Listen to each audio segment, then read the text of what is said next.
Beautiful. That's different. Oh, there's a picture of Colorado. There's one mountain right. 11. Wow. That's near sea level instead of starting. You go to 21,000 a year. Much bigger. Sure. Never thought of that. Fortunately, I took the Denali. 528. Really? 528. That's rare. Yeah, it is. Scoot up. Had a beautiful. I got to see the Too little to hide me, sister. tourist side. I don't have any pockets around. I saw the backside, which was one. Carry back tomorrow. I love it like it is for y'all. I'm so surprised. Different flights. See my magic maker? It's a flight. And I'm where you flew out of, I suppose. Right, yeah. But out of Manhattan, you know that. We talked about going like. Probably not gonna happen. But at least they lost. They do it at spring all the time. Okay. Small positives Now. every day. Like that. When you're my age, that's a small.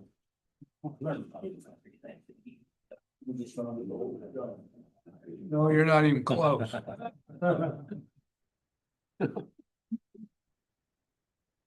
did have a birthday last week.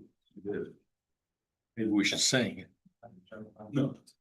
I got a closer picture, but I'll show you how clear it was. Wow. I tell you what. It's the ninth. Had a massive birthday. Yeah. That is amazing. Never seen it that clear. Down. Big tiramisu. Ninth? Called a doctor. Yours, you have a celebrity birthday. Anywhere. Okay. You're surprised, guys. Sorry. Stephanie, You'll be worried. just happened to show up in person. My bad. I'm gonna leave that there for a minute. That's an unusual. It's beautiful. Thank you. Some tiramisu. It really is. What? Yes. Showing pictures, but it's worth That sounds going up. Then we did it's a 6 hour. There, we're there. We're there. Hey, you got Stephanie taken care of? I'm gonna sit up here at the sun. I'm happy to give it to you. Way too close. Meeting I to, live in the. what introductions do we have for tonight? Introductions.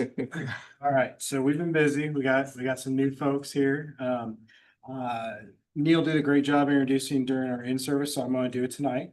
I'm gonna go ahead and I'm just gonna say their first name. They're gonna stand up, say their first and last name, their position, and then maybe something fun about themselves. How's that? All right, first, Bryce, gonna set the bar high. Okay, man, we're setting the bar high.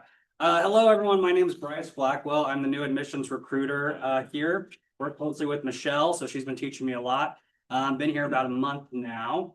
Fun fact about me, I'm a big Taylor Swift fan. She got engaged today. It's a beautiful day. We're all very happy. We're all very excited.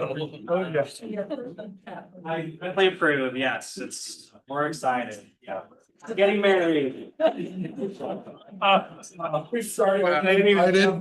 gonna go. I'll find a way. I don't. She got her ring before Joe Burrows did. I might be there. My wife's. Ouch, ouch. So cool. Thank you, Bryce. We'll just go down the line. Matthew. Okay, I'm Matthew Asbury, been here a little over a month. I'm the new industrial maintenance technology instructor. A little bit about myself, I like motorcycles. And so, yeah, there you go. Have HD on them. I know one of the board members, so I won't point him out, but I do one of the board members. There you go. Motorcycle have HD on it. Of course. We're good. Of course, yeah. I do ride the other ones too in case I want to go really fast, but. I'm pretty. Excellent. Eric, your turn. I'm Eric Bartow. I'm the electrical technology instructor and I like to walleye fish. So. He also made the meatballs. Yeah. They were really good. Thank you. How long have you been master? Since 2000 here in Kansas, then I moved to Montana, started my company, I moved to Michigan and got a master's there. Then I moved back to Kansas after. What part of Montana? I was in Havre, which is north central, up 120 miles north of Great Falls. I grew up in Shelby, Okay, all right, yeah, I did some work. up on the High Line. Yeah, I ran the whole High Line. Ben. Ben Wilhelm, computer support, cybersecurity instructor. Again, just been here about a month. Fun fact, I'll say my fun fact is that I moved from Wisconsin, so if you like Wisconsin. Wisconsin. Yeah. Wisconsin. Yeah, a little bit of accent. Vicky. Yeah, sure, you bet. I'm Vicki Stevens and I am the student and campus services attendant. So I'm generally the first face they see when they come in or here on the phone. And a fun fact about me, I love to travel. Get in the car and take a 10-hour drive in a minute. You'll see there's a few more names on the board, on the report later on. We're gonna have those folks with the next meeting. Sure. A lot of new faces around here. And you're welcome to stay, but if you don't want to, you don't have to. Thank you all. I knew Sparky would be out of here. Oh, we can't. I would've- I'm sorry, I will not lose the stuff. That's serious business around here.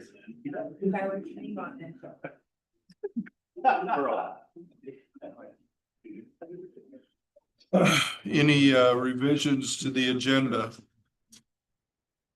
I think so. Good. It was perfect. I see this sitting here. I didn't see an executive session on there other than your review.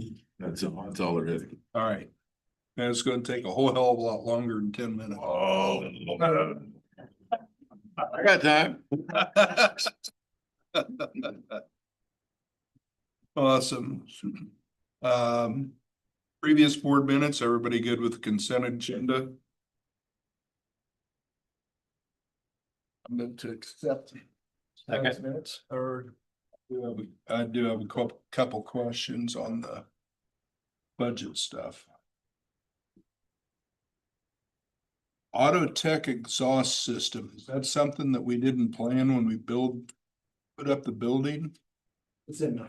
Oh, they're in the old. The old auto collision repair side, Okay. you know, so. So it wasn't part of our build when we did that transition? Correct. No. Okay. No, that was something they'd been needing, that we just finally worked the budget in at the tail end. Sure. Outlay.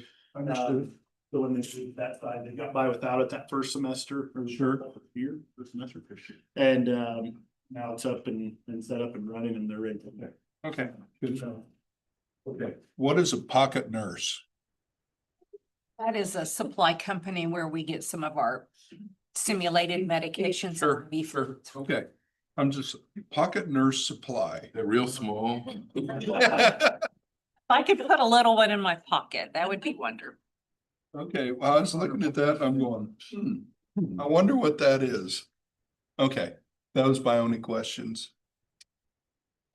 Okay, so we have a motion and a second. All in favor, say aye. Aye. All opposed, same sign. Did we ever have anybody join us online? Julie was on a while ago. Julie, I'm still here. Julie, are you able? Yeah, I'm here.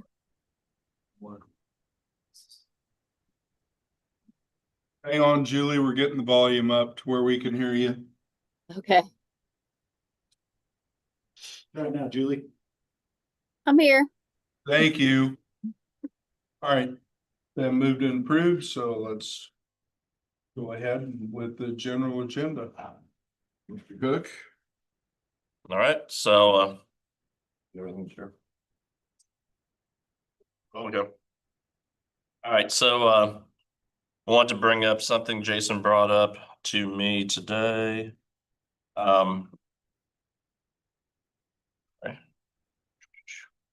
He had a student that did an internship this summer with Farm Bureau Financial. And after she was there over the summer, they actually offered her a full-time permanent position.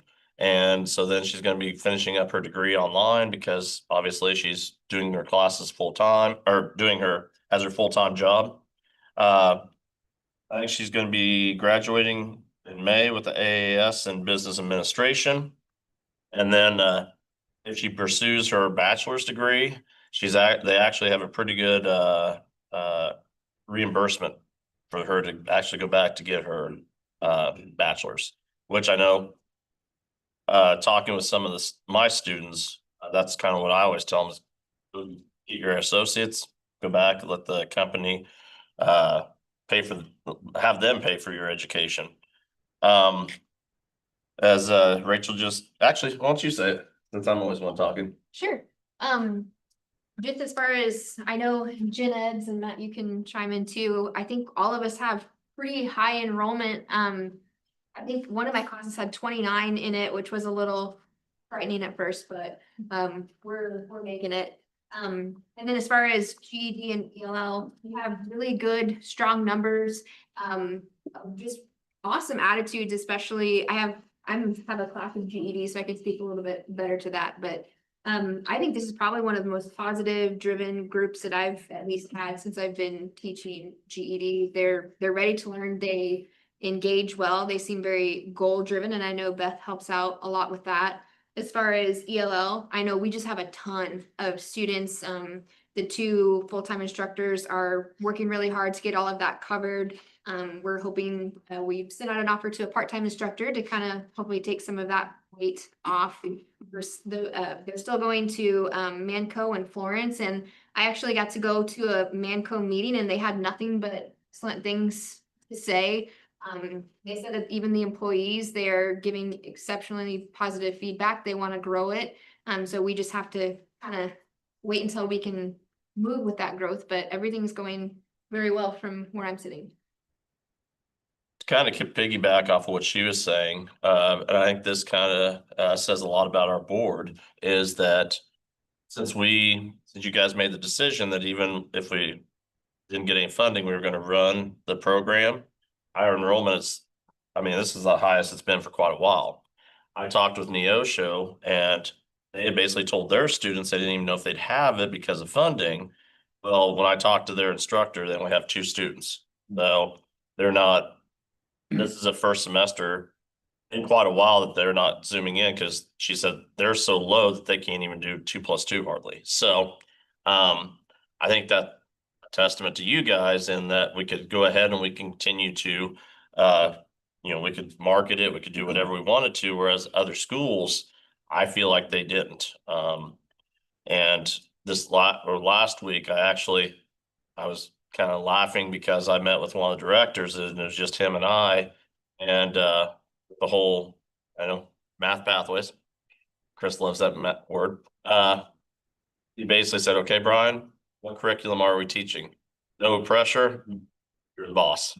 So I've got a meeting with him in 2 weeks, and we're going to try to figure out running a class where we can put the high level GED students with our lower level students after this year that aren't in intermediate beginning algebra. Another thing, Omega Center, I've got 4 classes that are running in the center, and this is the first time, and I don't know if I'll make it, but I'm teaching a class in the high school. So I'm actually teaching a class at the high school, which for me, I don't know, maybe that was a mistake on their part, but I get to work with them, and I'm actually going to try to work with the math team to build up their curriculum over there. So I'm hoping kind of get that foot in the door, maybe kick out Highland. Yep. Just one other, that's kind of special to note about that is, Brian, we are essentially contracting out educational services to Wamego High School. The math instructor, us in the 11th hour, right before the day before classes, say, can we teach this? And so we set it up through our Tech Plus, where WHS signed a contract saying they're going to pay a certain amount for us to do it. It's much cheaper for them. It's kind of, it's different. I mean, we're outside of our load calculations and all these other things. This is our test run to see. This is something else that we want to do. Contracting people out. Because they had two math instructors that left and they had the ad out there, nobody signed up. And their counselor had told me that there's four, and I think I said this before, there's four secondary ed math graduates in the state of Kansas last year. So it's something we're gonna be running into. It's something that we've got, you know, I've been talking with Jim a lot about it. We've talking with the state a lot about it. And there's gonna be a lot of discussion from here on out with that. But other than that, yes, Jackie, our new math teacher, his intermediate algebra classes had over 20 in both sections. So as a full first time teacher, he's got full classes, so. Keeps them in line. Mhm. So in our partnership with Neosho, is there an opportunity for us to do fully online and pull those students in? So with the adult education program now, or program across the state is working, the student is enrolled in Neosho County and also receiving services through Brian's class. Both institutions are now getting the credit, where in the past, it used to only be just Neosho, because that's where the student was housed, that's where the was. But now the system is, we have a new data collecting system that allows for basically these dual enrollments. So we will get credit for this, it will help us in the long run. Okay. Which I think is a big thing, you know, with them reaching out to me to set up the curriculum, because I think it's gonna be a lot that it's basically between, I want to bring in the Salina Tech lady, because I think she's a really good teacher as well, that we can really beef it up and hopefully have a good showing. Okay. Any other questions?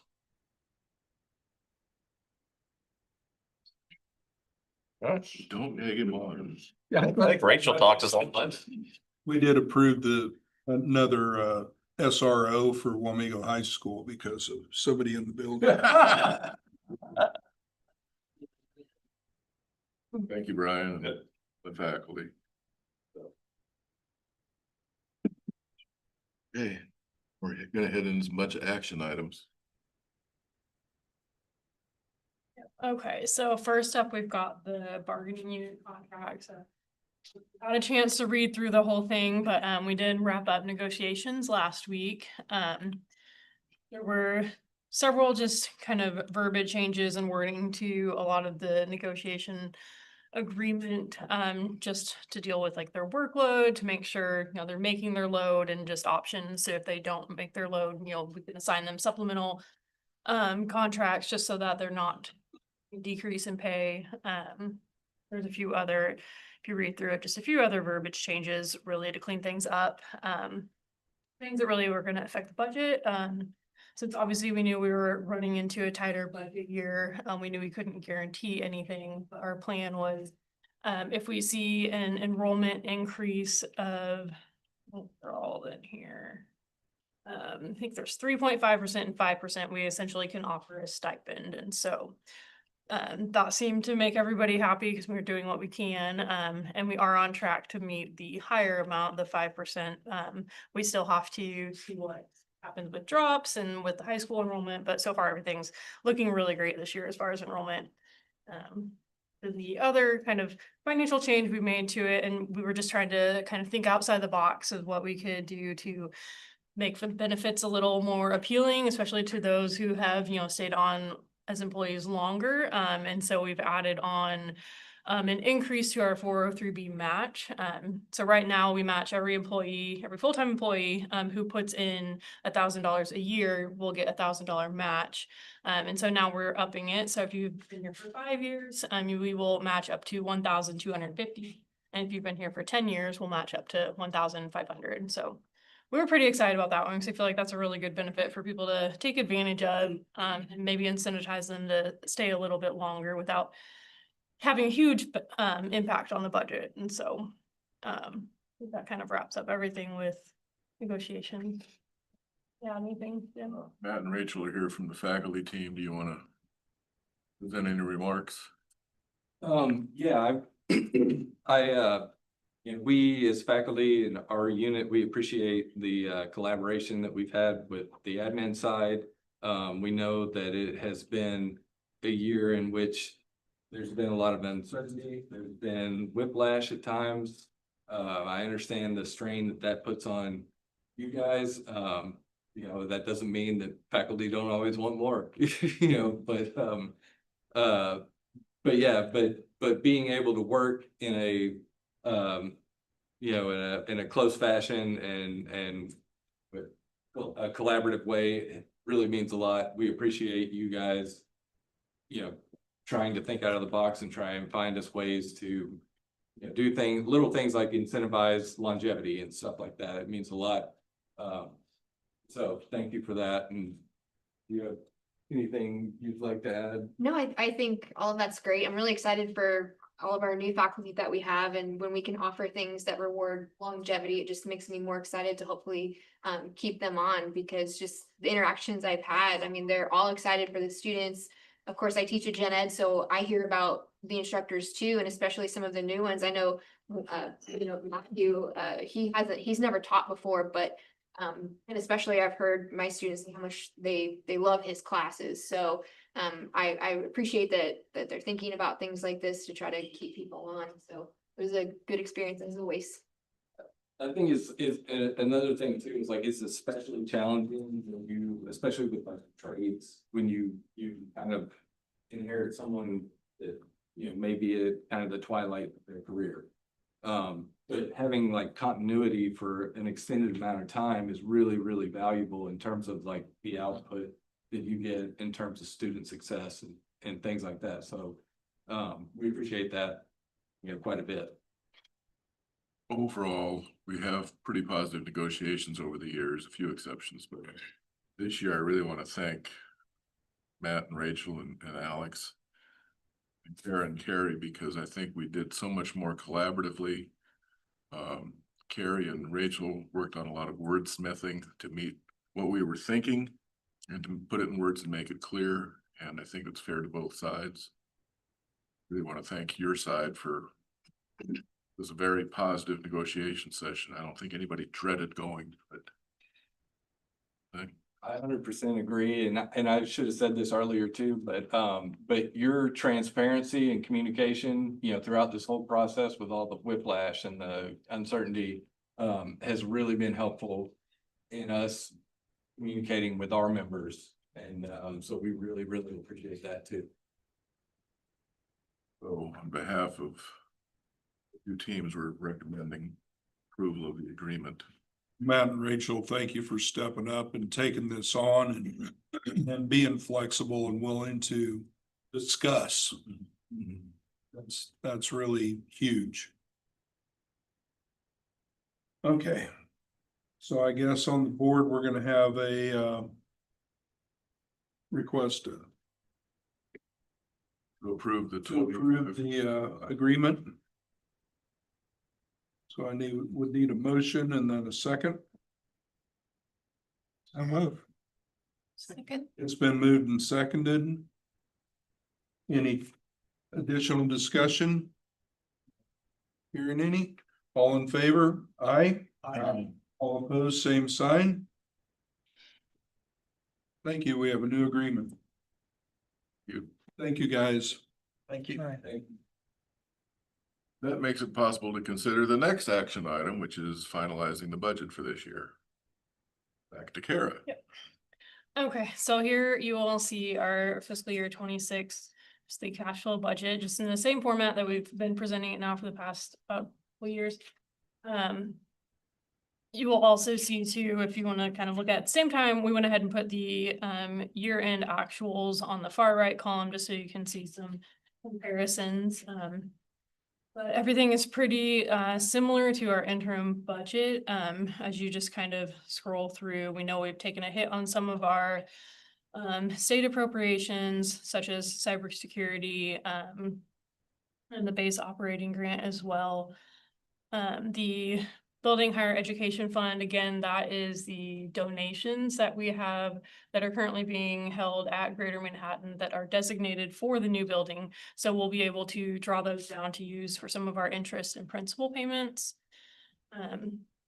The nursing funds would be a Christie funds last year to kind of help supplement and give out stipends to our nursing faculty. And so we didn't use all of them last year, so we were actually able to use what we're going to get this year in addition to what we saved from last year, again, to help supplement salaries.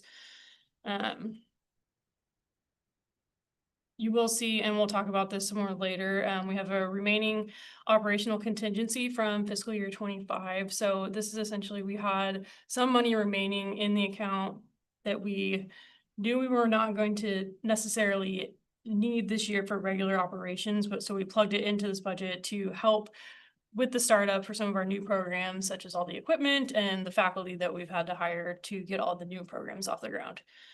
And the adult ed funds, while they said they were gonna be released, there was a delay before the state received them that came to us. Yeah. So contingency is kind of we have to patch something while we wait for something else. Yeah, so we'll have salaries and benefits, just since we are currently on track. Higher stipend amount, which is $1,500 stipend for all full-time faculty. We've gone ahead and plugged that into this budget. And really everything else is just kind of carried over from the interim budget, that you guys saw earlier this summer. So I don't know if there's any immediate questions we can go over.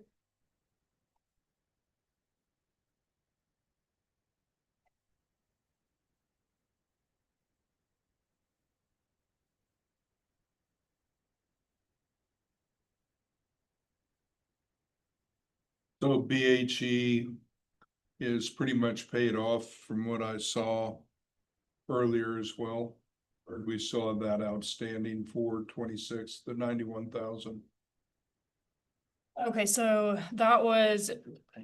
Is that our yearly? That was gonna be our payment. We thought that's gonna be the monthly payment essentially. Our original loan agreement had us paying the first payment last fiscal year, but then it got updated. So we didn't actually make the first payment last year, but we will start making payments in September of this year. Okay. It will drain foundation funds first. Right.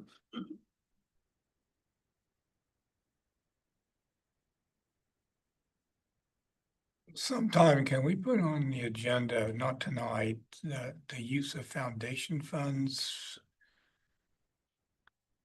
I'm not used to foundation funds being used to operate the organization. Well, the funds we're referring to are what we raised for the new building. Okay, that's what you're talking about, not the, Not other funds, no. okay, designated, not unrestricted. We got a very nice, colorful, Yeah, I know, parts. we're gonna talk about that in a little bit. You know that one. Kara's learning to keep up with you. Carrots and the organization of this format's been very, very helpful. So appreciate you putting that together. Yeah. It's obvious to see some consistency with the budget and the actuals and what you guys are doing, which I think as a board gives us a comfort that things are working the way they should. So congratulations on the surplus as well. It means you guys are running a lean operation. The other thing I want to bring up on that operational contingency, there have been rumors that the state was gonna claw back another 1.2 to 1.5%. Hasn't happened yet. Where do you hear these rumors? But Dan Hawkins is talking about 200 million. Well, that's That's yeah. another thing, and then there's that. This 1.2 to 1.5 is supposedly yet gonna happen this fiscal year, so that's why we kept some of that back in case. What will probably happen is they'll take it out of any spring appropriations that are released. So we're just covering some possible losing bets, we'll put it that way.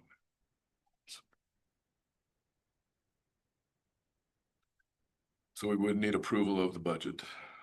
Any other questions on the budget?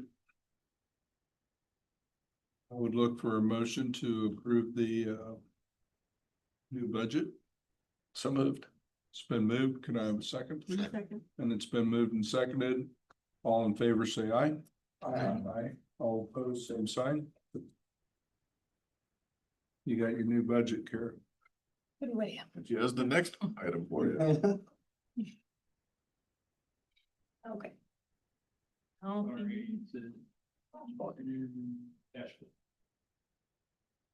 Well, then go up one. oh yeah, it's technically up one page.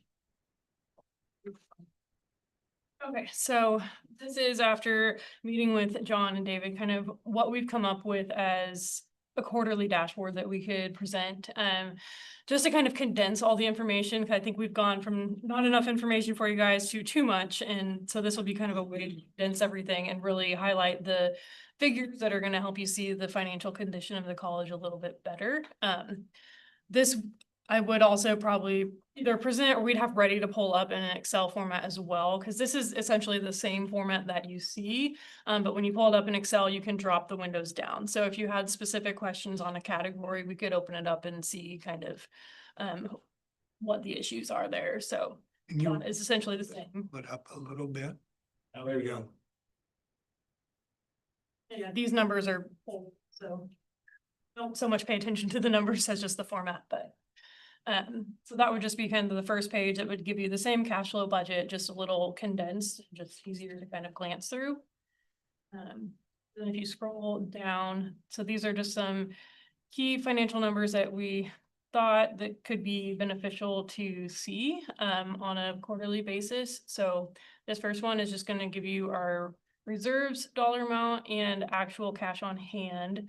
And so the cash on hand is just essentially our operating accounts. It's not going to include our reserves since, you know, we plan on not touching the reserves as long as we can. So those you would see essentially change on a quarterly basis because, you know, our reserves is earning interest. And then the operating cash on hand will obviously essentially decrease throughout the year until we get more funding. But so there's that one. So then these are unrestricted foundation funds. I mean, you will see it's obviously a much but lower figure, but that's because the majority of our foundation funds are restricted to scholarships or to the building and such. So there's that one. And then I think this is the final one. So this is our total debt that we have. We figure right now we can, and like all the other charts as well, I have them updating on a monthly, or sorry, a yearly basis. And then we would always have the current, just so that you could see exactly where we're at this point in the year. So you'll be able to see, and since we will be making monthly payments on the new building, you'll be able to see the total debt go down each quarter. So yeah, we're welcome to any feedback. We know this is kind of the first version. So if there's anything else you'd like to see or change around, we're open to that. Let's see what you're thinking about. First of all, you did a great job. What I would hope it'd be in the packet each board meeting, even though we only quarterly maybe get, because if we can scroll back, go up to the first chart again, this one. So if we're gone up to the numbers, there you go. I think that it would be important to have to talk about an issue and possible funding. That we could see something like this that would help us understand, like if you want to increase tuition. And I know the numbers are, we can focus on these, but I think it allows us not to be controversial or but to say, are we also looking at, for example, like our budget for student tuition? If those are, the actuals, if we could say, well, wait a minute, what else are we doing to increase the number of students? Instead of just blindly saying, well, yeah, we want to raise tuition. I'm not saying we wouldn't raise tuition, but I think as a board, so I think if we could see this or have it in there, and we may not say anything about it in a given month, but if there's a discussion, then we have that picture in front of us. So it would be helpful if others, Dave and I have looked at this.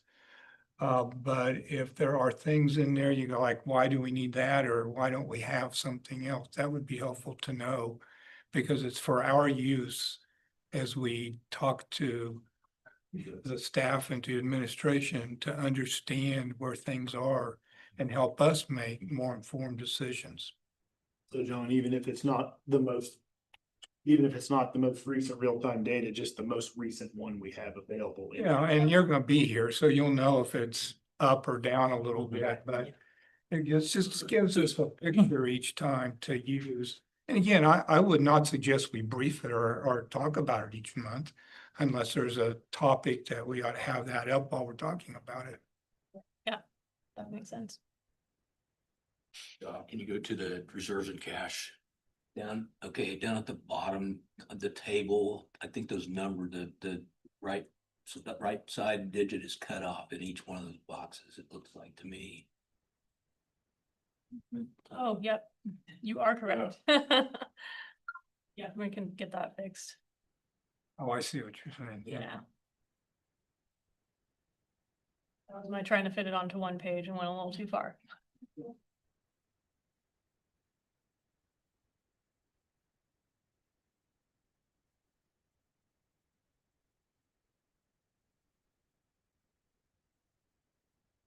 That's meeting the needs. It's an action item, right? You know, we don't need a vote on it, but I mean, I think if this is helpful, it'd be nice to know, because we'll leave it in if everybody goes like, we don't want it. I won't do it. That's very. And I can plan on providing this each month, and I guess if we down the road decide there's something else that would be more beneficial, we can always make adjustments. That was a great job. Appreciate the effort on that. I think on that reserves, that number right there, that's the most, that'll be hopefully fun to watch that go up. Mhm. Okay, 6 months.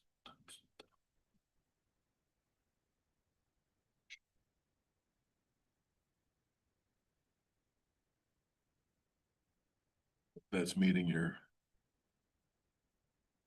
That's for me. It's just a matter of that's for anybody else. or at least make sure, I mean, if we're on track, I don't have to vote. I think it's helpful when you leave it in. I think if we just get head nods, that's good enough. That'd be I okay. think it's a good idea.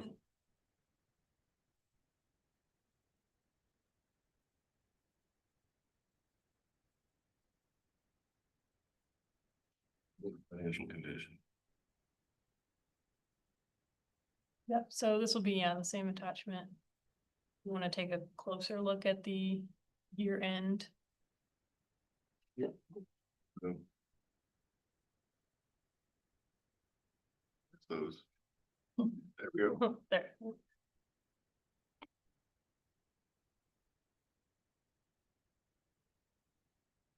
Okay, so we start with this, Jim. Okay.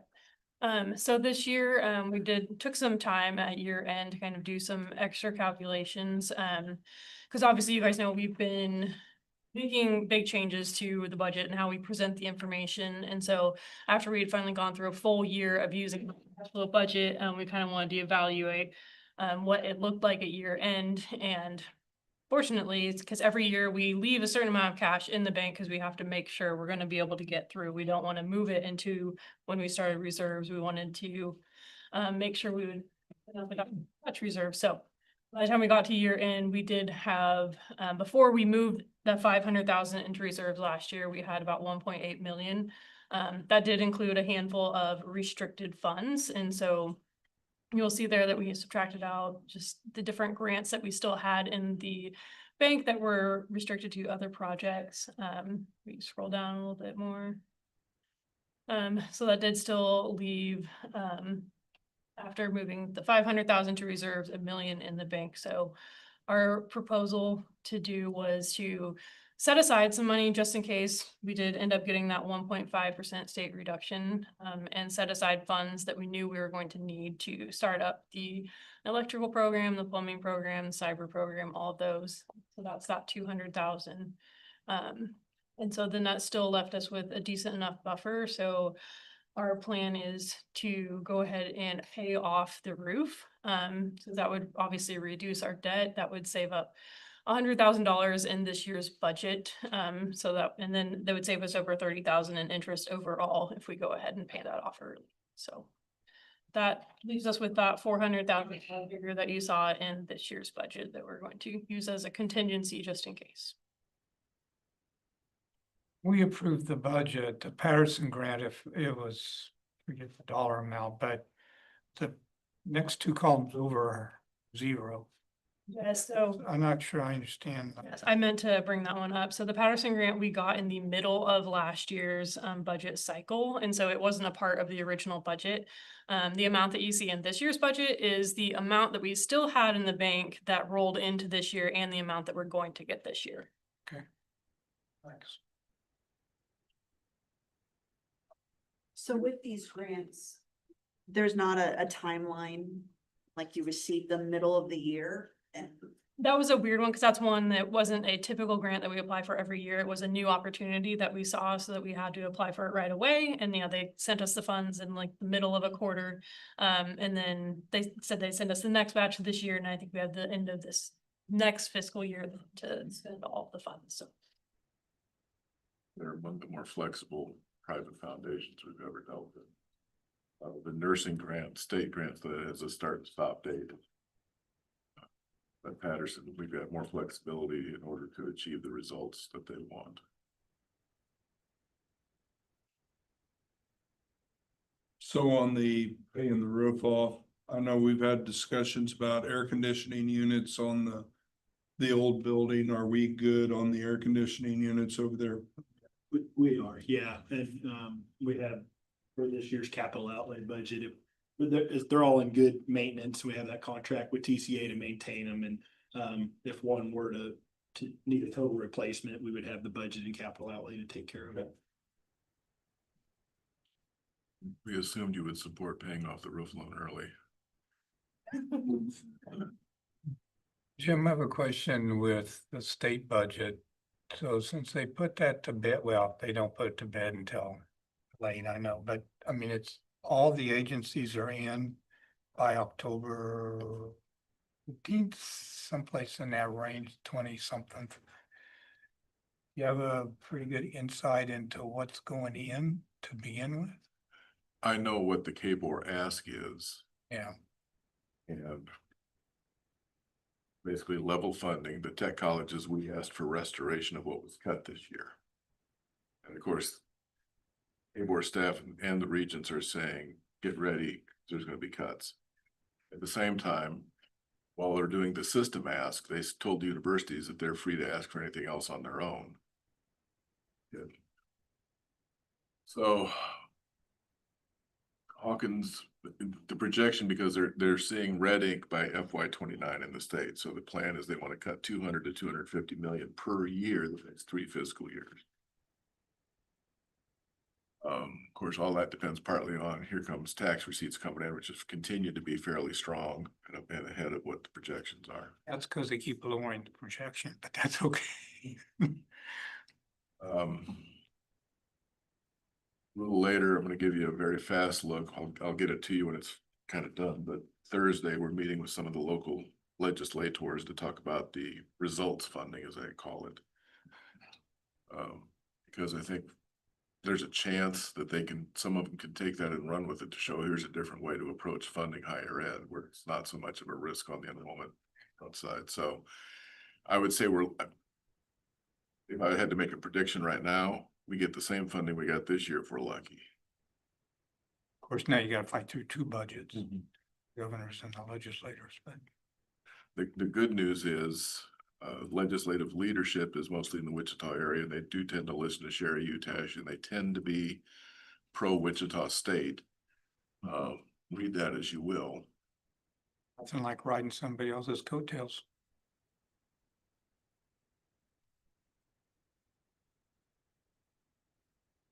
Best I can do. I'm more worried about federal budget because I think they will quit funding adult ed.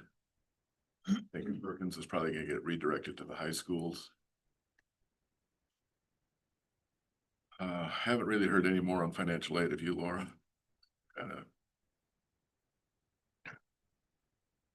think we'll have less in federal support, especially on the adult ed side. So some of the stuff we've done instituting that fee and some of the other things we're working on to monetize and integrate should save a bit on that. So on Thursday, we do have specific ask of the current, or the ones that'll be legislators this year. Okay, thank you. Talk more soon. Anyway, I don't want to say we're in great shape, but we're in decent shape compared to where we thought we would be. And a lot of that's due to that young lady sitting there, how she works with everybody on budget and spending things, so. Good collective effort, but she's an eagle eye.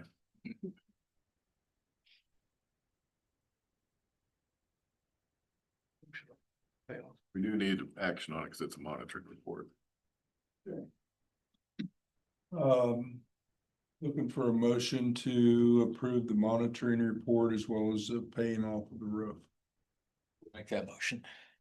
It's been moved. Second, please. Second. It's been moved and seconded to approve the monitoring budget as well as the payoff of the roof. All in favor, say aye. Aye. All opposed, same sign. Strategic plan. Thank you. So the other monitoring report due this month is an update on the strategic plan.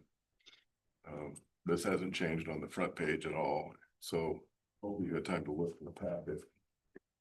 What I did was go through and update the different elements from the plan. The last real update was January of 24. So we had about a year and a half of stuff that we've added to it if you want to go on. Sorry for the format, but we're a bit rushed, but you'll see anything in blue is where the update, and overall we've had pretty good success with investments, with donations.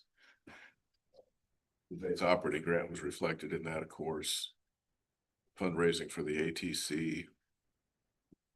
We did make up some ground on scholarships, not quite as far as Harry and I want to get, but we're a little taking care of some other things. But overall, I think if you go through this, I think when I showed some of it to some of the senior admin, they were like, wow, we got a lot done. You know, we did get a lot.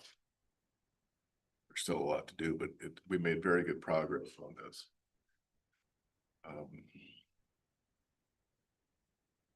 Probably September or October board meeting, we will give you a new iteration of the strategic plan, looking more at a couple strategic directions.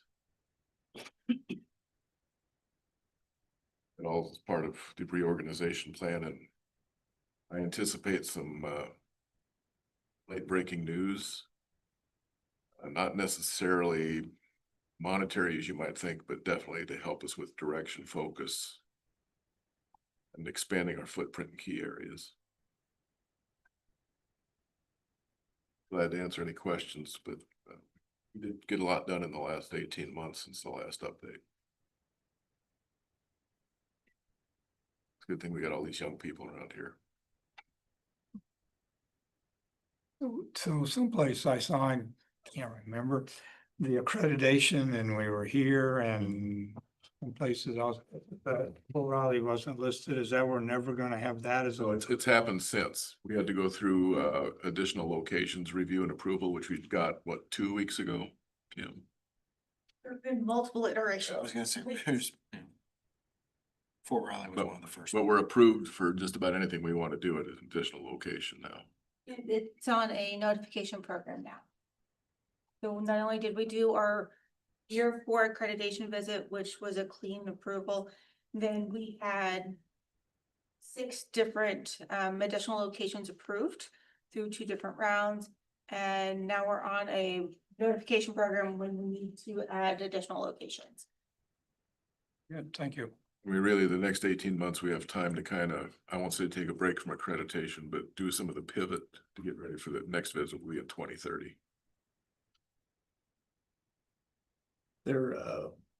It seemed like you had a windfall of new staff members here. Is there something that changed in the recruiting efforts for that, or was it just it's fate, luck? We explore a little more using Indeed's tools on there too. That's how we actually did Matthew for IMT. We reached out with people with the specific skills for industrial maintenance technology. So yeah, and then obviously the marketing effort. I know a lot of y'all seen our Facebook posts and all these stories and blogs and everything. So that's definitely helped a lot in the last 18 months. I think Josh will let you, Josh would say, I'll put it that way. We're out of office space, correct? we are? And by next fall, we will be out of space. even in this building. Because, getting electrician program, we're gonna have a waiting list on that, I guarantee you. That's a good thing. I mean, it's all good, and we are working on some ideas to share with you before too long on what could we have next. But with these new programs and getting these folks in so they have a year to get everything ready, we might be able to jumpstart a few things with non-credit with some of the areas by spring. But we're really prepared for about anything right now. There was some grumbling when the faculty came back. And I get it. I totally get it. You know, we let some people go and then we hired these people. Well, it's not apples to apples. Rift staff painfully. We had to hire these faculty in order to grow enrollment and we get revenue. If you want a bigger raise, we got to have more revenue. We have discussed among senior admin, if and when Kara says we can afford to rehire some staff positions, we won't automatically rehire those positions that we let go. We're going to re-examine what do we need.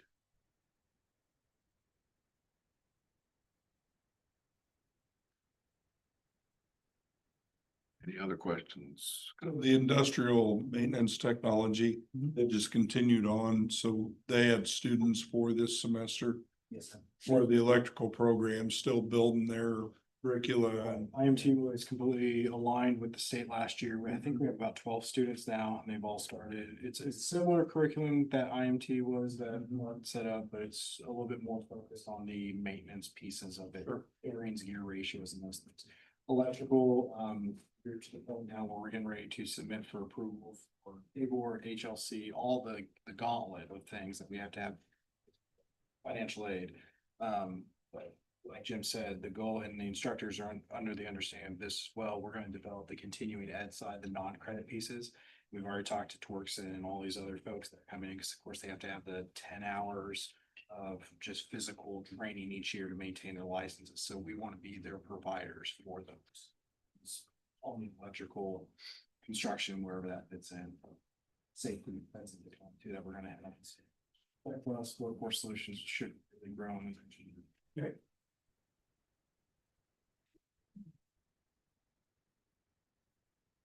When you're up to it, this does need action because it's a monitoring report.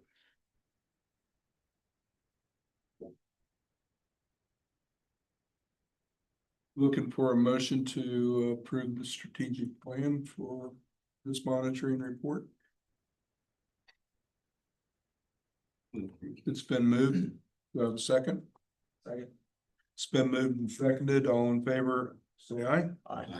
All opposed, same side. Approved.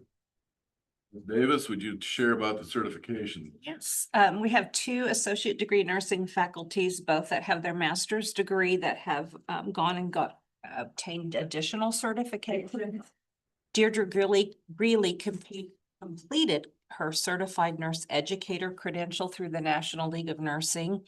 And that certification establishes that she has met certain specialty areas as a form of recognition and quality of education that she can offer our students, and she has expertise in that role. And Easlyn Cook is also one of the associate degree nurses. She re-obtained her certification in electronic fetal monitoring, and that is a subspecialty in the maternal child area. So that she can also help teach your labor and delivery nurses. And Easlyn is also working towards her certified to become a certified nurse educator. Worked over the summer to obtain those credentials. It's pretty awesome. Is this something that will help your program's accreditation? Yes. Okay. Yes. It just it's like accreditation for the nursing program. It demonstrates a certain level of education and expertise that they can share with our students. Well, congratulate them. facilities update. So the sewer drain pipe issue, our new plumbing instructor, maintenance guy, Russ, as well as, they worked with some of the local contractors too to keep investigating that situation. What they found was a piece of that cast had flaked down the inner liner, and that's where everything was catching. That's it, they broke that loose and it went on down and out and it's functioning properly now. However, where that was, that's deteriorated the pipe and they cammed the whole thing. It's kind of this 1 6-foot section that looks kind of rough. So then we worked with Smith Plumbing that does kind of it's like a epoxy liner. So that way, and it's not too far from one of our toilets. It has no clean outs hardly other than where the toilets are at, et cetera. So they basically go in, put that liner in, or that's what they're offering, and we're looking at, so we don't have to to tear it all up. So that's what we're looking at now. Carries good warranty. I don't know if you. It's a good product. I know it's pricey, but Yeah, to the alternative to where it's at, we'd have to rip up an awful lot of classroom to get to it. So we're kind of weighing that out now. It is functioning. I mean, they said it needs done in their opinion, of course, but it's not like it's completely deteriorated. It's just starting to flake and get weak right there. So we need to do something, but as far as serving the students and the employees down on that end. And I have heard good results on that product as well. Good. New drain.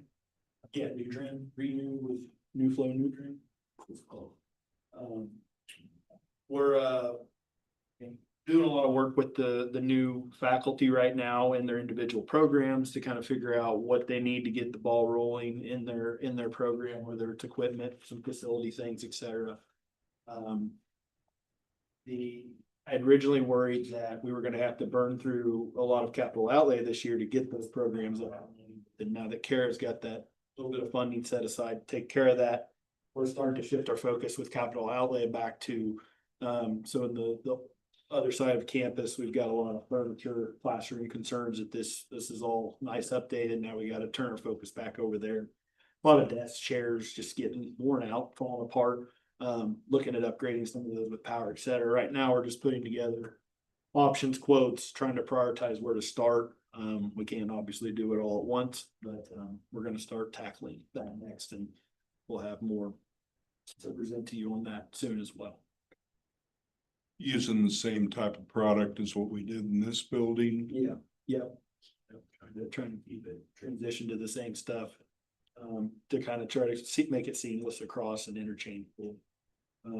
We definitely want to, it makes it cost a little bit more because all these classrooms over there, they'd never had power in the desks and it's a constant issue. So we want to be sure to make sure we have our electrical up to snuff there to be able to support those desks, et cetera, at the same time.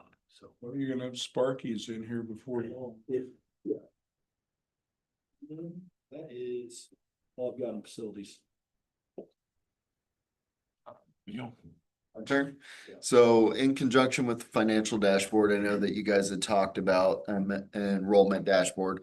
Obviously, I wasn't as cool and didn't get any feedback to it prior, so this is an opportunity to get feedback so we can kind of hone down.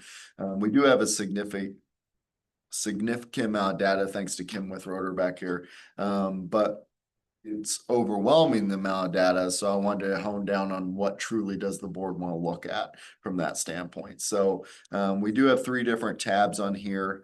And sorry, it's not in your packet we put on here because I wanted to make sure that we got it together and it was accurate. So it took us a little bit more time than Friday. The first times can you go over to the left real quick, Josh, on the enrollment overview tab? Yeah. So the very first tab is pretty much from probably as good as Kim feels about the data back from 2011 to 12 upwards to the current preliminary numbers in 24-25. So those are not finalized numbers. We just submitted, I think, on those on Friday, and we'll finalize them this Friday with the state. So this is kind of breaking down your terms. summer, fall, and spring based upon duplicated and undupe head count. You guys probably care more about the unduplicated head count. That's our number of students. And then under that is our credit hour count for the entire fiscal or for the entire AY year. And then full-time equivalency, which I believe is head count divided by credit hours. Credit hours divided by 30. Messed it So up. the 30 would be a full-time load for full academic year per student. That's kind of the first tab, and then we have some graphs down there that shows our enrollment trends, which is kind of hard to see, but the graphs, the gray one is kind of our summer. I'm colorblind, so I can't tell the other colors. But fall is, I believe, the darker red. Spring is our lighter maroon, and then obviously the total duplicated enrollments is the gold up there. And then the next couple that we have is distinct student head count, which is basically the unduplicated head counts from there. Completions, which is our number of completers. Credit hours is below that one, and then FTEs. So a couple graphs, probably too many graphs for your guys' liking. But that's kind of the first enrollment overview snapshot at a large scale of our credit hours and that. The next tab kind of has enrollment breakdowns if we wanted to get granular into the data a little bit, looking at divisions. So traditional on-campus population versus high school breaks down then by gender breakup of our male and female. And then from there, it goes into credit hours based upon traditional high school, the FT traditional versus the high school, and then the average credit hours across the board between traditional and high school students there. And that one trends from 2020 up to 24-25. So about a 4-year rolling average is what we're going to provide to you. On the far right there is the average across all of those segments for that 5-year period. And then there's probably some fun graphs below that one as well that shows the breakdowns between those specific years by division and by gender. And the final one was enrollment by county. I thought this might be something you guys would like to see. Obviously, our 10 county, right? 10. There's more on there. The 6 county service area for KBOR. Yeah. But We you don't will count have that. traditionally claimed a 10 county service area. We claim 10, so that's our 10. So our service area that we claim is going to be these 10 counties. So from there, we have the data based upon our service area and then broken down by specific county. And then below those is Kansas outside of our service area. So the number of students that we serve outside of those counties. And then from there, outside of the state of Kansas, which is generally very, very low because we don't see too many of them because it's hard to take classes outside the state of Kansas. But business program generally has a couple that do online, whatnot.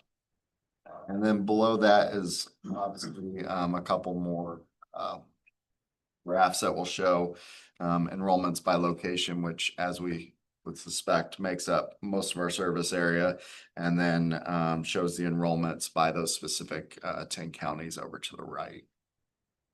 Like I said, a lot of data, I understand that. Kind of wanted to give you guys what we could have. And looking at all the data that we have, I felt like that was the most pertinent that maybe you guys would like to see. But I'm open to any feedback. You can ask anything within reason, and we probably have it within reason once again, because we probably have to report on it.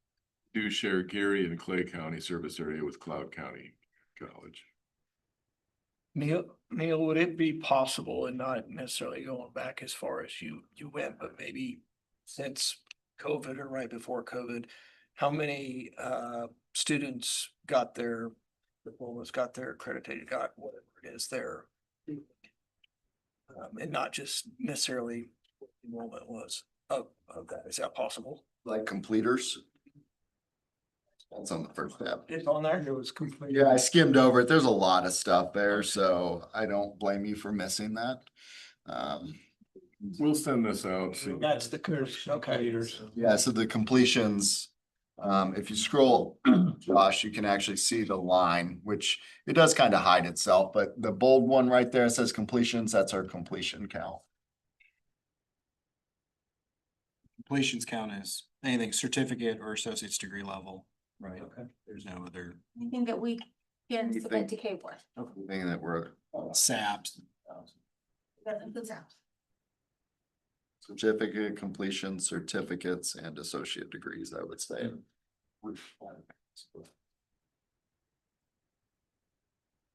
So the number of high school students, is that all of the high schools that we service?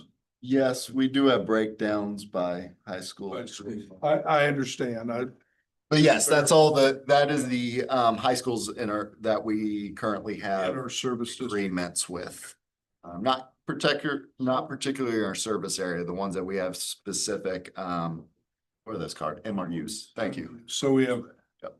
Blue Valley, Manhattan, Wamego, Riley, Gary. Glen Hills Christian. Okay. So a half a dozen. There's a couple that you mentioned already though. Get this sent out so you have a little more time to look at it. We can discuss it more. Yeah, and like I said, open to your feedback, we can manipulate as you guys see fit. Like I said, if there's something on that you guys don't see, just ask and we can add it, but obviously I didn't want to throw an overwhelming amount of information, but I figured maybe some help capture. If there's something that you want to look at that, or if there are particular categories you want to see every single time in the packet, maybe we can look at those things as well. But a lot of these are going to be snapshots based upon certain times of the year. So it doesn't roll quite as well, so. And for this year's enrollment, we should have final numbers in a week. Technically, we submitted them. When does the state release them? Cause we're not allowed to talk about it. When it releases it? Oh, different Fall one, sorry. and this. So these are the official numbers, and they change by 1 or 2, but probably Sure. not. We just happen to, we'll finalize the end of this week, and then Jim will certify that data next week. That's last year's data. Right.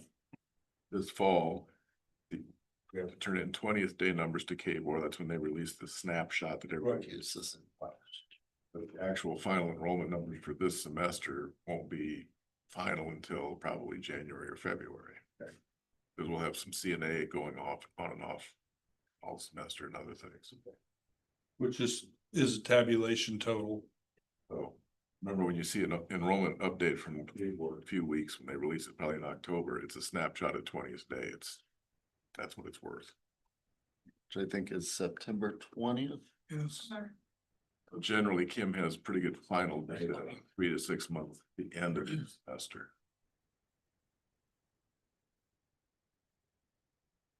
Good stuff. Thank you. Couple policies that we need you to improve. So both of these policies were results from our Perkins audit that we had in the spring.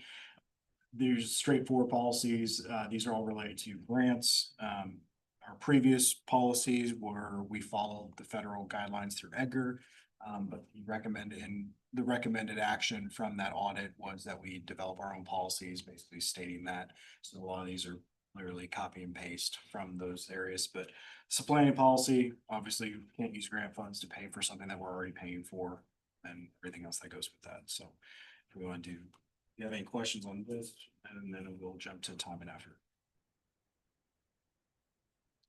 These are to keep us in compliance. I thought maybe Doge got to you guys. We'll talk about that some other time. And then time and effort, again, we've been doing time and effort reports in various capacities. This is just a nice consolidating what our institution does specifically so that we have something to go back to. Cited into the various Edgar, CR,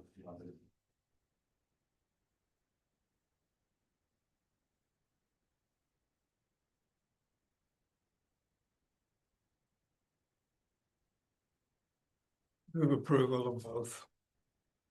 Have a motion to approve both policies. Second. Seconded. All in favor? All opposed, same sign. They are approved. Thank you. Why does that never happen when I bring? That's usually more discussion, Josh.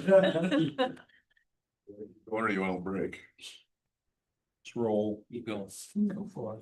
Please. So next, is my president's report. No, first we're gonna talk about APHID, sorry. Yeah, go to attachment 12. Picture. There's the team that went to the Summer Institute. Or higher, the conference. Which you see displayed in the table in front of you. It was a lot of good team building and teamwork. All the little activity on the beach.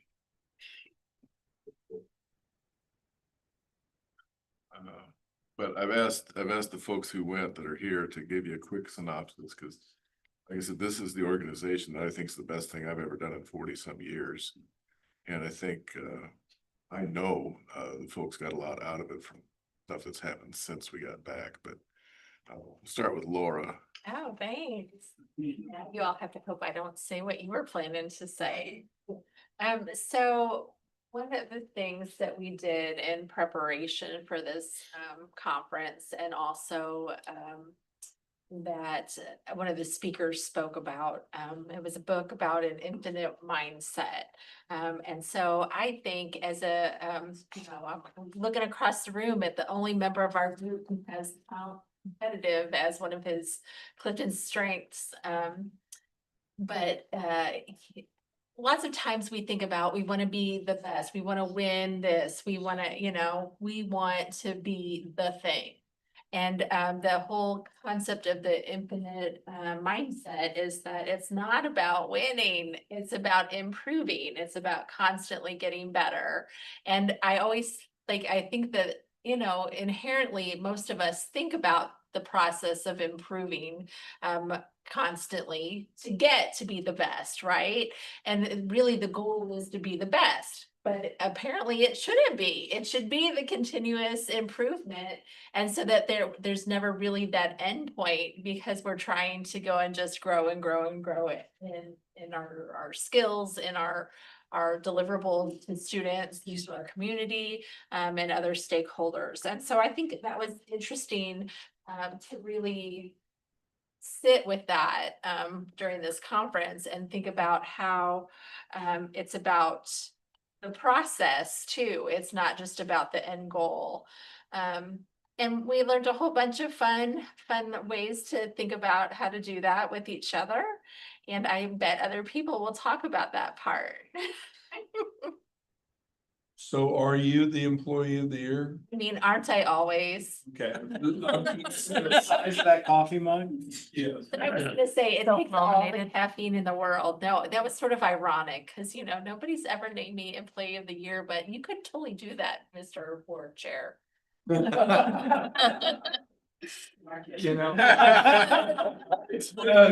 tabled. Hey, I just.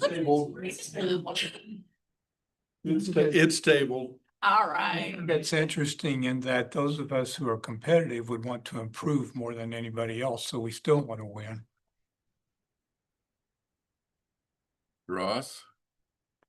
Yeah, obviously I've worked at K-State, which did Strengths Quest components, but I think being able to have the opportunity, because it was early on when I was at K-State, and Strengths Quest was just getting started versus where it is now. I think revisiting that and being able to do kind of the stuff that they've explored and broken out to do at Gallup, which is you can take your strengths and look at those amongst your team.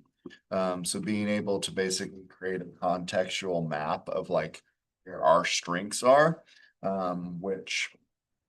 and then where our gaps might exist, or areas that we need to look at, was pretty unique and opportunistic. And I really enjoyed that aspect of obviously the conference and being able to see that.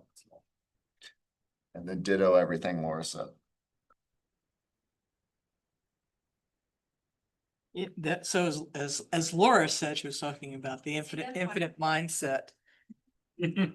Part of this idea of the infinite game, the game really never ends, but I think intended in that also is not only is there an infinite mindset, there's also the need for a growth mindset. And I think a lot of what we experienced together at the Institute was how do we embrace new challenges? How do we address failures? How do we reshape and rethink our encounters with what we're trying to do and with each other to try to capitalize, if we look at the Clifton Strength Finders, on each of our unique strengths, or that's the thing that we lean into the most.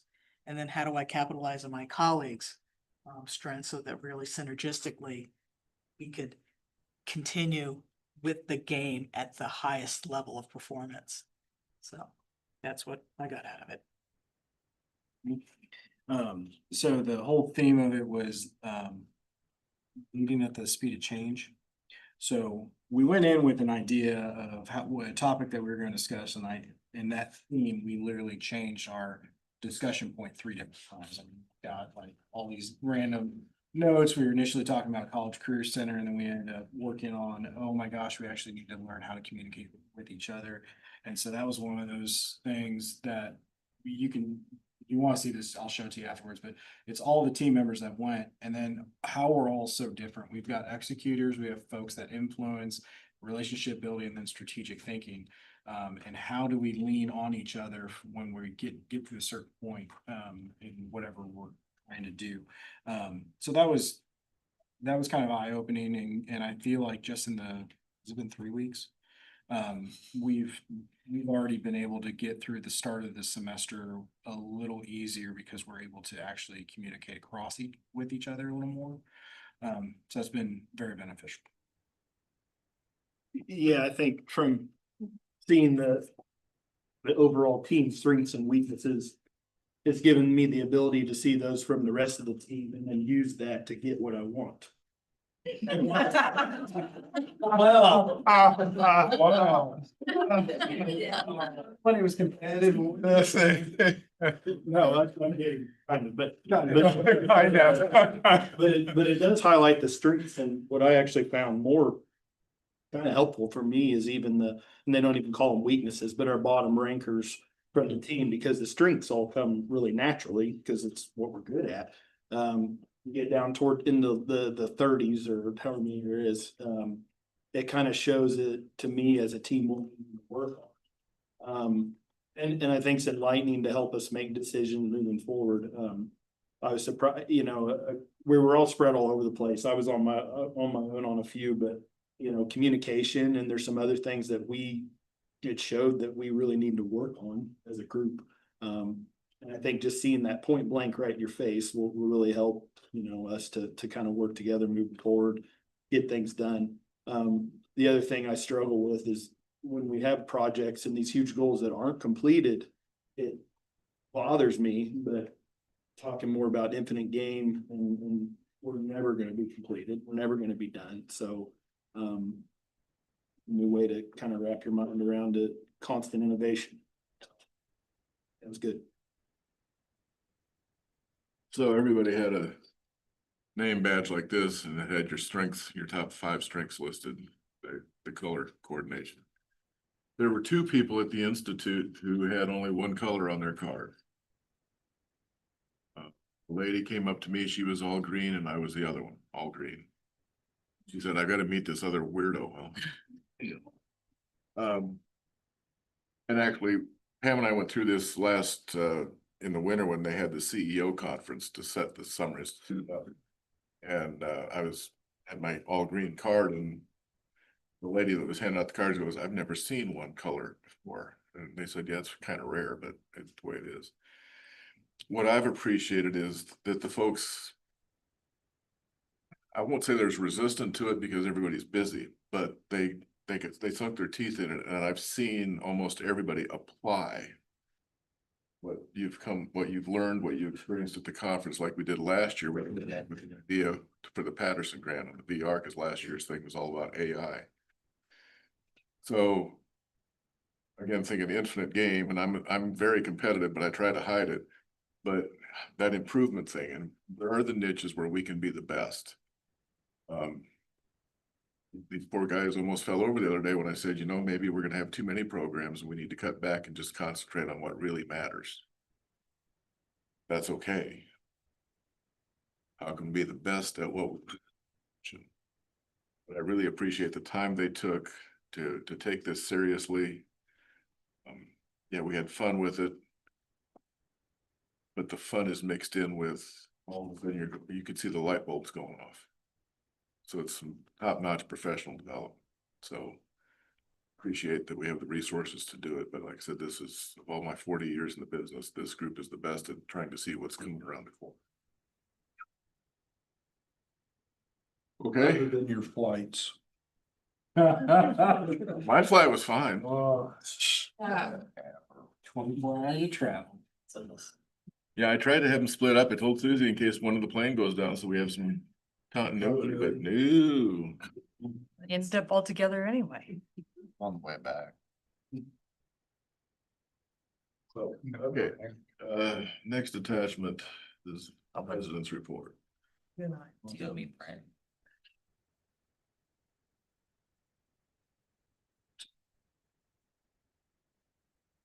So hopefully you had time to run through some of this. Here's the latest from Georgetown's Center for Education and Workforce. This started in 2019. This is the most recent update. I'm gonna show it to you in a little different way pretty soon, but we did all right. This is 2023 data.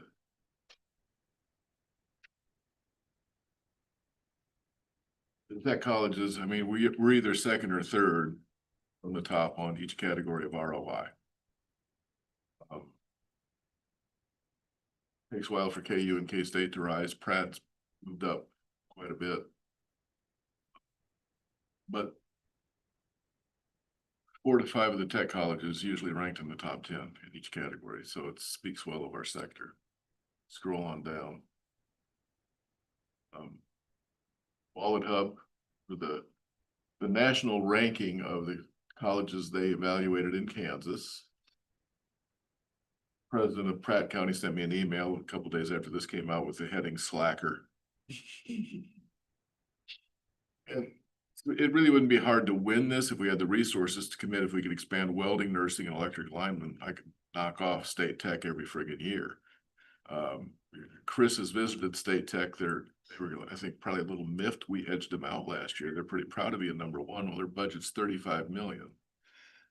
So I said, I really wanted in the old days to send the guy a telegram and said, if I had half your budget, you'd eat my dust every damn year. We do okay. And again, this is Wallet Hub rankings.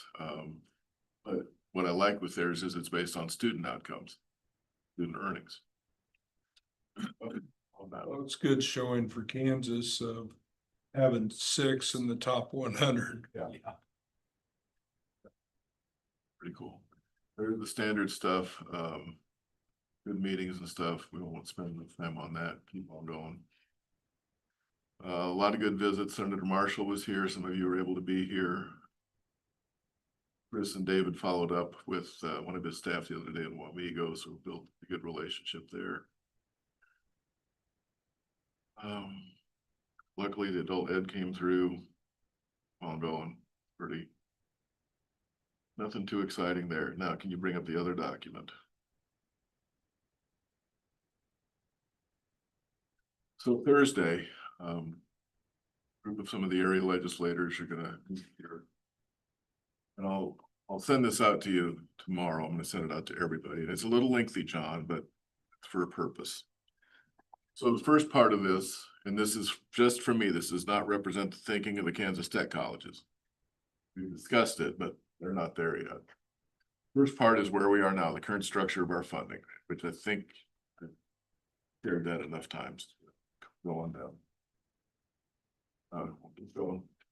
There's most current comparison data from cable as far as revenue sources between the tech colleges and the community colleges. Yeah, it's, and when you look at county and local appropriations line, And of course, most of that for the community colleges is Johnson County, KCK, Hutch, and Butler. But still, there's a heck of a lot of a significant gap there because they have a three-legged stool and we don't. Here is the Georgetown data, just looking at the top 10 per ROI category. No, this is state funding, sorry. This is the tiered, non-tiered from FY25. We'll get back to that later. Well, I'm going. So, Lightcast, go up a little bit.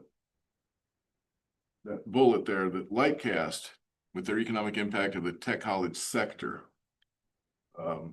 there's the overall impact that 1 year of our students have over their career plus us. Okay, so looking at that 40-year thing like Georgetown does, 1.4 billion is the impact from this place and the other tech colleges. Added student income, 860 million. Added income from our operations and activities, 72 million. Added business income, 424 million. Savings on social services, 40 million. That's what you're getting for 100, you know, our total appropriations and revenue, 100 million a year, you're getting that. Our stock should do so well. Now go down. So there's the Georgetown data, top 10 per ROI category. And again, you see we run 3 or 2. I'm happy with that. Washburn Tech kicked us in a few areas. That's okay. But the tech colleges overall, that there's 4 or 5 in the top 10 every friggin' time. To me, that's pretty powerful relating to here's the value you're getting. Okay, scroll on down. So I took the Texas model, worked with Copilot, and what I'm going to try to propose to them is an outcomes or results based. We still get tuition and fees, restore the base operating grant to 1.5 million per tech college. That gives us a stable leg. The other 2 are enrollment based. The third leg is what we're going to concentrate on, where I would say, for this example, we would take the other state funding we have, but it's going to get based on some outcomes. But I am going to tell them I want them to add $5.25 million to that pot. Why? Because I have twisted logic. The community college with the smallest annual county tax appropriations is Highland. They get $2.25 million a year is all from local taxes. So I took the fact that we get 1.5 in the base grant. It's another 750 to get to that 2.25 per institution. Because I want to try to the legislature. I want the minimum of the smallest community college for results funding. It's still an increase, but there's some logic to it. Okay, now I'll go down. So thank you to Copilot. We started playing with some stuff, tweak the Texas model. Theirs is 10% based on enrollment. I changed ours to 25. So 25% enrollment based instead of where it is now 100%. Go on down. Outcomes-based metrics of 75% is based on these categories that are all measurable, tangible. Academic progress completion, dual credit, early college success, credentials and licensures, keep on going. Workforce entry, keep on going. This is all tangible in terms of how it could be put together to validate the data. There's a bonus part that we put in and how it could be reviewed annually. Now, I'll send this to you so you have more time to look at it. This is fast. So again, it's taking everything based on results, both enrollment for growth, but actual impact. Keep on going. Keep on going. So I'm going to now go up a little bit. So for instance, a typical college is on a point system using the rubric. Now, keep going. That's all the dashboards that we could produce, but I ran it. I'll go on. I know it's a ton of stuff. So for instance, they took our data from 2021 through 24, ran it through those metrics. This is what we could produce with this kind of a formula. So they'd have instant impact. What am I getting out of this investment in tech colleges? So that's based on our actual data those years. It's pretty incredible. Keep on going. I had it due. Well, there you can see a quick breakdown. by the major areas, so pretty good impact with healthcare, et cetera. The cost, the multiplier on return is 6.6 times. Then I had to play with, okay, let's project it forward for the next 2026 through 2030. Pretty good stuff. And then when you get down to the visual highlights, keep going. Keep going. There's the difference. It goes up in all of those categories and the multiplier goes to 7.5 times. This is real fast. Like I said, I'm going to send it to you. I'm reading a book about Taylor Swift. She's engaged. Yeah. Just forget her. thought I'd catch you up on that. He's going to take her name because he's going to be a tight end called Travis Swift. Gotcha. But I'm reading a book about basically it's how they marketed her, how she put this thing together. It's fascinating. And I was reading it Sunday night and I hit a page and I just grabbed the highlighter and I'm just scribbling all over the thing. Positive shock. And this is what some of the legislators are asking about. How do we we're working well, the technologies work well, but how do we ramp it up again, that improvement idea? Base it on results. So they're looking because they're tired of funding everything the same way and the results don't change. This can change it. We're the ideal sector to try a pilot with. But it's very measurable compared to what you do now with anything in education. It's enrollment based and then here's the outcomes and half the outcomes you can't prove. This is provable of the impact on Kansas. So I will send it to you. I know it needs to get whittled down, but it's not going to be, but I'm going to share it with the people coming to the meeting on Thursday. I'm going to share it with them tomorrow so they have some time to look at it. We have Kenny Titus, Megan Steele. I don't know who else, several others. Because the task force on higher ed is going to crank up. So what I'm hoping is that some of them can take this idea, plan it and say, we want some testimony on this to try to move it forward. Let me stop there. I know I shoveled a lot at you, but this is eating up my last couple of days. Go ahead, John. Well, I guess I would ask anybody doing anything like this is if you had to hit 2 sentences, tell us what the important points are. You're going to know exactly what you're paying for. What you're getting What out. do you want me to do as a legislator? That's the thing I would want to find out from those 2 points. Work to, so we can get this passed, so we can try it for the next several years with the tech colleges to show we can do results funding. Take the guesswork out of the appropriations. So the real bottom line is for them is you want them to approve a pilot program and put some funding behind it to do it. You want the pilot program at all tech colleges or one tech college? It almost has to be all to make it work, to see if it's gonna work, but this would work for all of us. Because the outcomes are pretty much everything we're already doing. A couple of the bonus categories would affect us and a couple others more than some of them because of adult ed, because I build in some bonus stuff for adult ed. Would you pick like 3 tech colleges? Sure. That would cover and be a good. Yeah, I thought they could start with sound sample. with the 3 unaffiliated, Salina Tech, Flint Hills Tech, and us. Because those that are affiliated, their university partners may be going, oh my God, an earthquake. I did have a conversation with a fairly senior official of KBOR recently.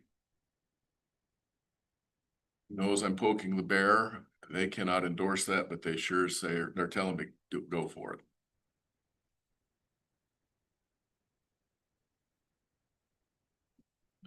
I'm not saying it's perfect, but it makes sense. And it would finally draw the right attention to the tech colleges because of the results we get. Now we're highly valued, but we're still under-resourced. It doesn't take that much more.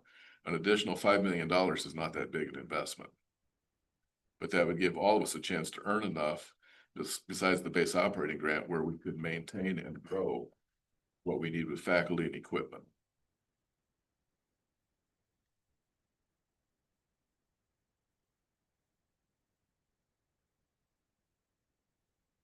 It'll be interesting to see what the legislators have to say, given they're gonna cut. I know. But a couple of them that I've talked to on this, looking for that new idea of, how do we take a different approach on this?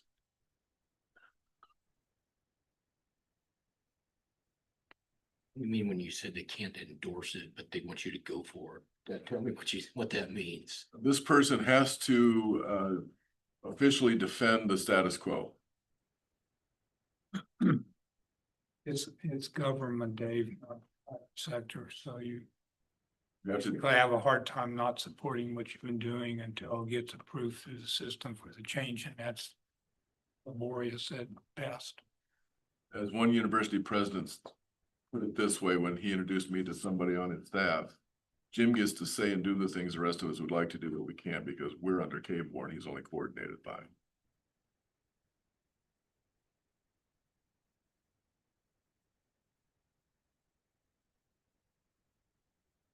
Does this save any money in the long run for the state legislature? There are different ways to approach that. They could put, here's the total amount we're putting in, but then do the weighting system so that if targets aren't hit, you're not paying it all out.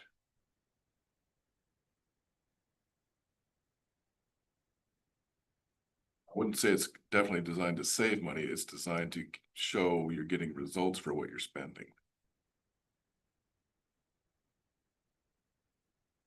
You've added in with the bonus category, the non-credit side, because I think the non-credit side is what's gonna bust up and go. But that also helps us figure out ways to fund adult ed.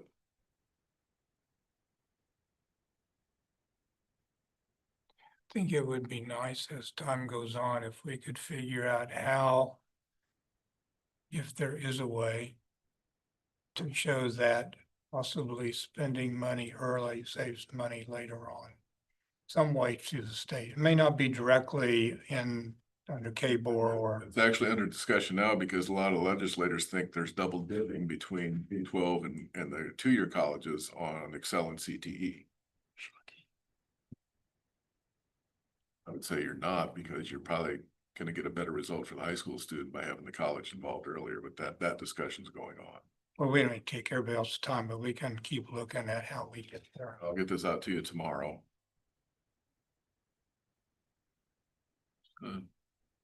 Poke the bear a little bit, see where it goes. When you said not getting the funding, basically, if you don't meet the results, so is that gonna be an all or none punishment? Okay. It's all designed to be weighted, which is part of the attraction, so I can get the schools bigger than us involved. But it's also part of the attraction, I think, to some of the legislators, because, okay, yeah.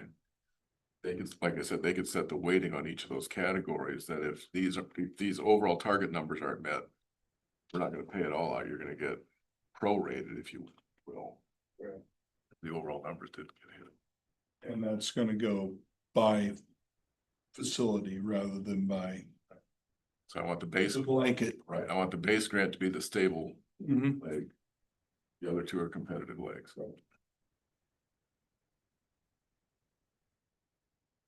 No action, just keep you entertained and updated. Next is selecting officers for your board. Well. I'd stay on for another year if you guys would entertain it. So moved. Second. I think that was coming.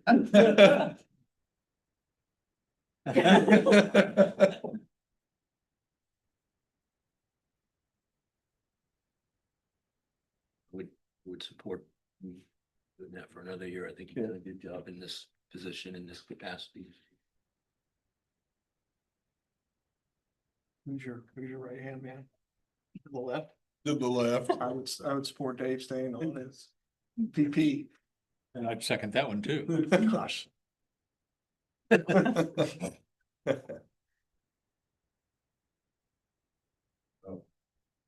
said this several times, but we all appreciate all of you on the board. You keep us on our toes, which we need. Love this continuity, keeping some people for a while. Thank you. That gets us to our only exec session that I know of. Yes, please bio break. Now, or you want? The rest of you can go home. Yeah.